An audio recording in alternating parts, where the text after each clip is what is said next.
ये कहानी शुरू होती है मंगोलिया के डेजर्ट से। ये ईस्ट एशिया का सबसे बड़ा रेगिस्तान है। यहाँ पर एक कंपनी आई होती है जो यहाँ पर तेल निकालना चाहती थी, लेकिन उनकी इंफॉर्मेशन गलत होती है। यहाँ पर कोई तेल नहीं होता और अब ये सब के सब वापस जा रहे हैं। इन सब को वापस ले जाने के लिए यहाँ पर एक प्लेन भेजा गया है जिसके पायलट का नाम फ्रैंक होता है। उसके साथ उसका को पायलट भी होता है। ये दोनों के दोनों यहाँ पर जितना भी सामान है और जितने भी एम्प्लॉयज हैं, इन सब को लेकर यहाँ से बीजिंग जाएंगे।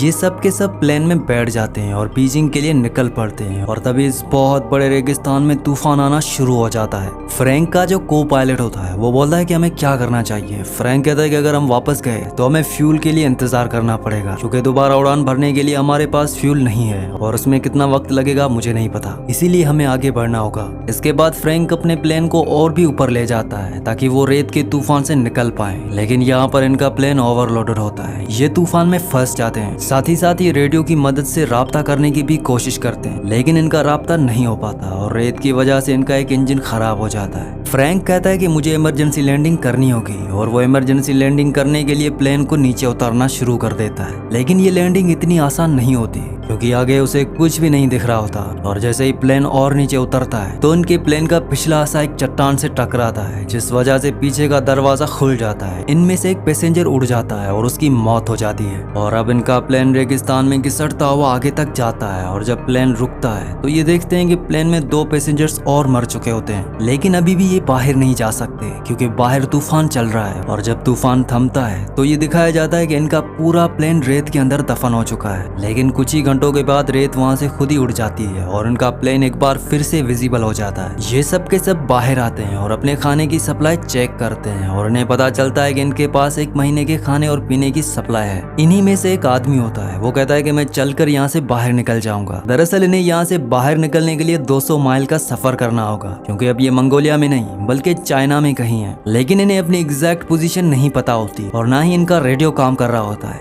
वो आदमी तो यहाँ से चलकर निकलना चाहता है। वो कहता है कि मैंने मैराथन किया है, मैंने हाइकिंग ट्रैकिंग की है, मैं यहाँ से जा सकता हूँ। उसे बताया जाता है कि ये जुलाई का महीना है और रेगिस्तान में जुलाई का महीना सबसे गर्म होता है। अगर आप 1 गिलास पानी पियोगे तो कुछ ही मिनटों में तुम्हारे जिस्म में पसीना बनकर 10 गिलास पानी निकल जाएगा। वो कहता है कि मैं सिर्फ रात को सफर करूंगा। उसे बताया जाता है कि लेकिन तुम्हें रास्ता पता नहीं चलेगा, क्योंकि यहाँ पर जो पहाड़ियाँ हैं वो मैग्नेटिक है और तुम्हारा कंपास कभी भी काम नहीं करेगा, इसीलिए तुम गोल गोल घूमकर बार बार एक ही जगह पर आ जाओगे। इसके बाद उसको समझ आ जाता है कि वो यहाँ से इस वक्त अकेला नहीं निकल सकता। अब उसी रात को जब ये सब के सब प्लेन के अंदर सो रहे होते हैं तो बाहर तूफान चल रहा होता है और तभी इनमें से एक आदमी जिसका नाम डेविस होता है वो बाहर टॉयलेट करने के लिए जाता है और जब वो वापस आ रहा होता है तो उसका पैर पत्थर से टकराता है, जिसकी वजह से वो रेत से लुढ़कता हुआ नीचे की ओर चला जाता है। तूफान में उसे चारों तरफ कुछ भी नजर नहीं आता और ये रास्ता भटक जाता है। हालांकि वो मदद के लिए चिल्लाता भी है, लेकिन कोई भी उसकी आवाज नहीं सुन पाता। सुबह जब सब उठते हैं तो वो देखते हैं कि उनका एक साथी डेविस गायब है। वो उसे चारों तरफ ढूंढने की कोशिश करते हैं, लेकिन उसका कुछ भी पता नहीं चलता क्योंकि वो रेत में दफन हो चुका होता है। पर इस बात से सब के सब परेशान होते हैं। इसीलिए इनमें जो लेडी होती है वो पायलट फ्रैंक के पास जाती है। वो फ्रैंक से पूछती है कि कोई हमें यहाँ पर बचाने के लिए आएगा, इसके कितने % चांसेस हैं। फ्रैंक कहता है कि सिर्फ 5%, लेकिन हम यहाँ से निकल नहीं सकते क्योंकि हम रेगिस्तान के बीचों बीच में हैं। हमारे पास खाना और पानी बहुत कम है और इतने कम खाने और पानी के साथ अगर हमने चलना शुरू किया तो ये सब का सब 2 दिनों में ही खत्म हो जाएगा और हम में से कोई भी नहीं बच पाएगा। हालांकि इस बात के चांसेस बहुत कम है कि कोई हमें यहाँ पर ढूंढने के लिए आएगा, लेकिन मैं ऑप्टिमिस्ट हूँ, इसीलिए मैं यहाँ पर इंतजार करना प्रेफर करूंगा। वहीं बाहर जो लोग होते हैं धीरे धीरे उनकी उम्मीदें भी टूटना शुरू हो जाती हैं कि कोई उन्हें यहाँ पर लेने के लिए नहीं आएगा। इसीलिए इनमें से 2 लोग यहाँ से जाने का फैसला करते हैं और साथ ही अपने साथ कुछ पानी भी ले जा रहे होते हैं। तभी फ्रैंक कहता है कि यहाँ से पानी कोई नहीं ले जाएगा और पानी की वजह से इनके बीच में हाथापाई हो जाती है, जिस वजह से पानी गिर जाता है। यहाँ पर एक आदमी होता है जिसका नाम एलिट होता है। वो उनके पास आता है। वो कहता है कि मेरे पास एक आइडिया है जिससे हम सबकी जान बच सकती है। मैं कई दिनों से इस प्लेन को ऑब्जर्व कर रहा हूँ और हम इस प्लेन को रिबूट करके एक दूसरा प्लेन बना सकते हैं। फ्रैंक उसे पूछता है कि तुम प्लेन के बारे में क्या जानते हो। एलिट कहता है कि मैं प्लेन डिजाइन किया करता था। दरअसल एलिट के बारे में कोई भी ज्यादा नहीं जानता था क्योंकि वो उस कंपनी के साथ काम नहीं करता था जो मंगोलिया में तेल निकाल रही थी। वो एक दिन वहाँ पर आयरोस के बाद से पिछले 2 सालों से उन्हीं के साथ था। यहाँ पर एलिट के बारे में जानने के बाद सब शॉक होते हैं, लेकिन साथ ही साथ अब उनके अंदर एक उम्मीद भी है और वो सब तैयार हो जाते हैं कि वो इस प्लेन को रिबिल्ड करेंगे। लेकिन फ्रैंक उनकी बातों से एग्री नहीं होता। वो कहता है कि ऐसा नहीं हो सकता। वो उसके लिए साफ साफ मना कर देता है और अगली सुबह इनमें से एक, जिसका नाम जेम्स होता है, वो यहाँ से निकल जाता है। तब यहाँ पर जो लेडी होती है वो उसे ढूंढने के लिए जा रही होती है। फ्रैंक उसे रोकता है, वो कहता है कि मैं जाऊंगा, और फ्रैंक उसे ढूंढने के लिए निकल पड़ता है। वो उस पहाड़ी तक पहुंच जाता है जहाँ पर इनके प्लेन का एक पिछला हिस्सा टकराया था, और प्लेन से जो आदमी गिर गया था उस आदमी की लाश अभी भी वहाँ पर होती है, पर उसके जिस्म पर उसके कपड़े नहीं होते। वहाँ पर कुछ गोलियों के कवर भी होते हैं। ये देखकर फ्रैंक पूरी तरह से हैरान हो जाता है, और तभी वहाँ पर जेम्स आता है। जेम्स कहता है कि हमसे पहले यहाँ पर कोई आ चुका है, मैं यहाँ पर अपनी घड़ी लेने के लिए आया था जो इस आदमी से पोकर में हार गया था, पर अब इसके हाथ में वो घड़ी नहीं है। इसीलिए ये समझ जाते हैं कि यहाँ पर रेगिस्तान के स्मगलर्स आए थे जो उनके साथी के हाथ से घड़ी ले गए। साथ ही साथ यहाँ पर गोलियों के कवर्स भी होते हैं, क्योंकि उन लुटेरों ने इनके साथी के जिस्म पर अपनी गोलियां चलाकर निशानेबाजी की प्रैक्टिस की होती है। फ्रैंक जेम्स से वापस चलने के लिए कहता है, लेकिन जेम्स मना कर देता है। वो कहता है कि तुम दोबारा प्लान क्यों नहीं बनाना चाहते। फ्रैंक कहता है कि वो इसलिए क्योंकि मैं उन्हें झूठी उम्मीदें नहीं देना चाहता, ऐसा कुछ नहीं होने वाला। जेम्स कहता है कि इस दुनिया में हर एक इंसान प्यार चाहता है, और अगर हम किसी को प्यार नहीं दे सकते तो हमें उसे उम्मीद देनी चाहिए। अगर हम उसे उम्मीद भी नहीं दे सकते तो उसे वो करने देना चाहिए जो वो करना चाहता है। जेम्स की बातें सुनने के बाद फ्रैंक इन लोगों को प्लान बनाने में साथ देने के लिए राजी हो जाता है, बावजूद इसके कि उसे पूरा यकीन है कि प्लान नहीं बन सकता। ये दोनों के दोनों उस जगह पर आ जाते हैं जहाँ पर इनके बाकी साथी हैं, और अब ये सब मिलकर प्लेन बनाना शुरू करते हैं। ये दिन में काम नहीं करते क्योंकि यहाँ पर बहुत गर्मी होती है, इसीलिए पूरी रात काम करते हैं। पर इनकी परेशानी तब बढ़ जाती है जब एक रात को इनका वो फ्यूल जो इन्होंने आग जलाने और जनरेटर जलाने के लिए रखा होता है उस पर वेल्डिंग करते हुए चिंगारियां गिर जाती हैं और एक बहुत बड़ा ब्लास्ट होता है। हालांकि इस ब्लास्ट में किसी की जान नहीं जाती, लेकिन इनका सारा का सारा फ्यूल बर्बाद हो जाता है। अब इनके पास उतना ही पेट्रोल, मतलब कि उतना ही फ्यूल बचा है जिस पेट्रोल से ये यहाँ से निकल सकते हैं। ये अब इसका इस्तेमाल नहीं कर सकते, इसीलिए अब इन्हें रात को नहीं बल्कि दिन में काम करना होगा। और दिन में यहाँ पर बहुत ज्यादा गर्मी होती है, लेकिन ये हिम्मत नहीं हारते, ये दिन में काम करना शुरू कर देते हैं। और अब जब इन्होंने प्लेन को रिबूट किया है उसमें इन्हें एक विंग को जोड़ना है, और इनके पास एक ही मौका है। अगर ये विंग नीचे गिर गया तो ये कभी भी ऊपर नहीं आ सकते, क्योंकि इनके पास इतने भारी सामान को उठाने के लिए कोई भी क्रेन नहीं है। और अब ये उसे धीरे धीरे ऊपर से छोड़ना शुरू करते हैं, लेकिन तभी वो जंजीर टूट जाती है जिसे इन्होंने उस विंग को होल्ड किया होता है। वो विंग बहुत तेजी के साथ नीचे की तरफ घिसटता हुआ जाता है और वो सीधा प्लेन से टकराता है। इस बात से सब हैरान हो जाते हैं। प्लेन के अंदर पहले से इनका एक साथी होता है जिसे उस विंग को एक बोर्ड से जोड़ना होता है, और तभी वो बाहर आता है। वो कहता है कि मैंने कर दिया।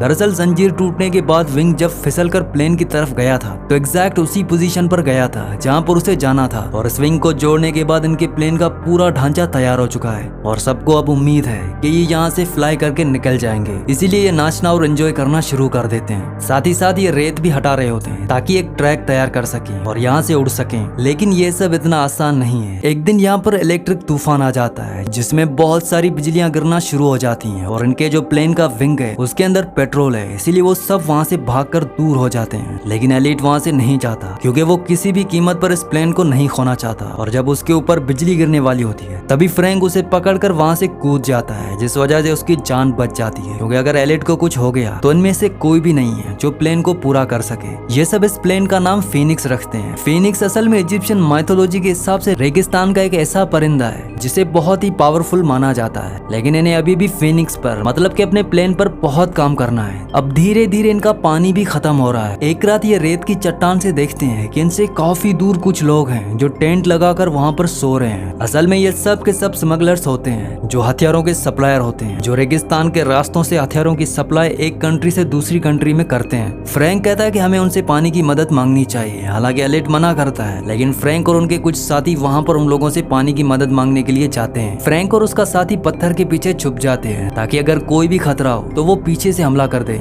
इनके पास गन भी होती है, और जब वो उन स्मगलर से पानी की मदद मांगते हैं तो उनमें से एक आदमी इन्हीं के एक आदमी पर गोली चला देता है। फ्रैंक और उसका जो साथी होता है वो पीछे से उन पर गोलियां चलाते हैं और उनके आदमियों को मार देते हैं, लेकिन एक स्मगलर वहां से भागने में कामयाब हो जाता है। हालांकि फ्रैंक के पास मौका था उसे पीछे से गोली मारने का, लेकिन वो गोली नहीं चलाता क्योंकि वो खूनी नहीं है। यहाँ पर जेम्स इन मरे हुए स्मगलर्स में से एक स्मगलर का हाथ में वो अपनी घड़ी देखता है जो उसके उस दोस्त के पास थी जिसकी प्लेन से गिरकर मौत हो गई थी। मतलब कि ये वही स्मगलर्स हैं जो पहले भी यहाँ पर आ चुके थे और इन्हीं स्मगलर्स ने इनके मरे हुए साथी के ऊपर गोलियां चलाई थी। मतलब कि ये बहुत ही खतरनाक स्मगलर्स थे। इनमें से एक स्मगलर बच जाता है, वो जख्मी होता है और ये सब उसे अपने प्लेन के पास लेकर आते हैं। हालांकि कुछ लोग चाहते हैं कि इसे मार दिया जाए क्योंकि इसने इनके साथी को मारा है, लेकिन फ्रैंक ऐसा करने से मना करता है और सबके बीच में आर्ग्यूमेंट हो रहे होते हैं। तभी एलिट उसे गोली मार देता है जिस वजह से फ्रैंक और एलिट के बीच में आर्ग्यूमेंट्स होना शुरू हो जाते हैं। एलिट फ्रैंक को ब्लेम करता है, वो कहता है कि तुम पायलट थे, तुम्हारी वजह से हम यहाँ पर फंसे हैं और तुम्हारी वजह से हमारे एक साथी की जान गई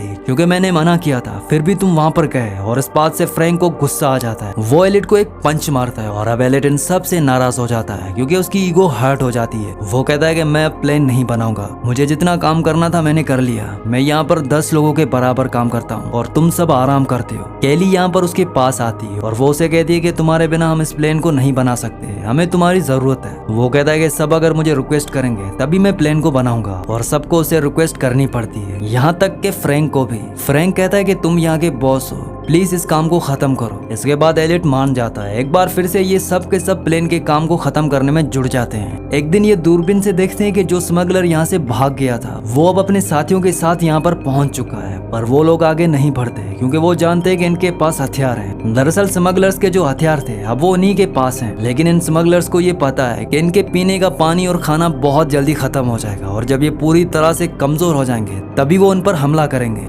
वहीं अब ये और भी ज्यादा जोरों शोरों से अपना काम करना शुरू कर देते हैं और इनका काम खत्म हो जाता है। और तभी फ्रैंक को एक मैगजीन मिलती है, इसमें कई सारे प्लेन्स के मॉडल होते हैं और इन्हीं मॉडल्स को देखकर एलिट ने इस प्लेन का मॉडल बनाया होता है। और यहाँ पर यह सबको पता चलता है कि एलिट जो प्लेन्स बनाता था दरअसल वो बच्चों के प्लेन्स थे, वो छोटे छोटे मॉडल्स बनाया करता था। हालांकि वो उड़ने वाले होते थे, लेकिन आज तक कभी भी उसने एक बड़ा प्लेन नहीं बनाया। इस बात से सबको गुस्सा आ जाता है, खास तौर पर अयान को। वो एलिट के सर पर गन तान देता है। वो कहता है कि इतने हफ्तों से तुम हमें बेवकूफ बना रहे हो, ये प्लेन कभी नहीं उड़ने वाला क्योंकि तुमने आज से पहले कभी भी उड़ने वाला इतना बड़ा प्लेन नहीं बनाया। लेकिन एलियट को पूरा यकीन होता है, वो कहता है कि ये प्लेन उड़ेगा। हालांकि हम छोटे प्लेन्स बनाया करते थे लेकिन वो रिमोट कंट्रोल वाले हुआ करते थे, उनमें बैलेंस की ज्यादा जरूरत होती है। फ्रैंक अयान को रोक देता है और तभी यहाँ पर तूफान आना शुरू हो जाता है और जब हवाएं तेज होती हैं तो जो प्लेन इन्होंने इतने हफ्तों की मेहनत से बनाया होता है वो हवा में अपने आप ही हल्का हल्का उठना शुरू हो जाता है। और ये देखकर सब समझ जाते हैं कि ये प्लेन उड़ेगा।